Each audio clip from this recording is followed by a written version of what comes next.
Hello guys, welcome back to my channel. तर WCCचा परत एक क्वेश्चन आहे दिलाय। The equity share of company are quoted as ₹105। Company plans to declare dividend of ₹10 per share. Growth rate दिला 5% आणि tax rate दिला 50%। WCC calculate करायचं आहे। इक्विटी प्रेफरन्स आणि डिबेंचर्सचे डिटेल्स दिले आहे। पण याला सॉल्व्ह करू शकत आधी गिवन लिहू। मार्केट प्राइस काय गिवन आहे इक्विटीसाठी ₹105 बरोबर। डिव्हिडंड दिलाय ₹10 पर शेअर ₹10। ग्रोथ रेट आहे 5% आणि टॅक्स रेट आहे 50%। सगळ्यात आधी बघू नंबर 1 इक्विटीसाठी। इक्विटी शेअर कॅपिटल किती दिलाय 9 लाख ऑफ ₹1 इच। आपलं सिंपल फॉर्म्युला इक्विटी शेअरचा KE = dividend upon market price plus growth rate into 100।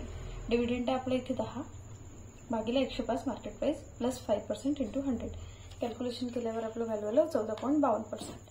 Now second मध्ये काय दिले 10% प्रेफरन्स शेअर 6 लाखाचे। सगळ्यात आधी formula KP = dividend upon NP into 100।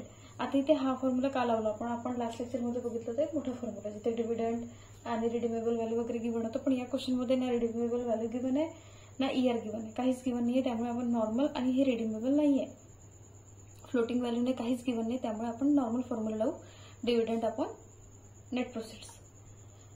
तर इथे येईल डिव्हिडंड काय 10% दिलाय 10%, तर 6 लाखाचे 10% आले 60,000 आणि नेट प्रोसीड्सचा इथे गिवन 6 लाख टोटल प्रेफरन्ससाठी।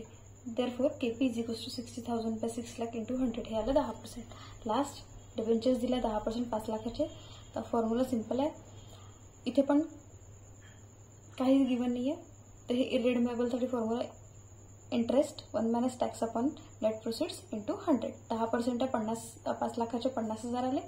मग KD मध्ये आपण व्हॅल्यू पुट केला 50,000 1 - 50% टॅक्स रेट आहे डिवायडेड बाय 5 लाख जे नेट प्रोसीड्स आहे हे आला 5%। मग सिम्पली सोर्स ऑफ कॅपिटल घेतले आपण। काय सोर्स ऑफ कॅपिटल आपण फंड रेज केले कशातून इक्विटी प्रेफरन्स शेअर आणि डिबेंचर्स। त्याचा अमाऊंट आहे 9 लाख 6 लाख आणि 5 लाख।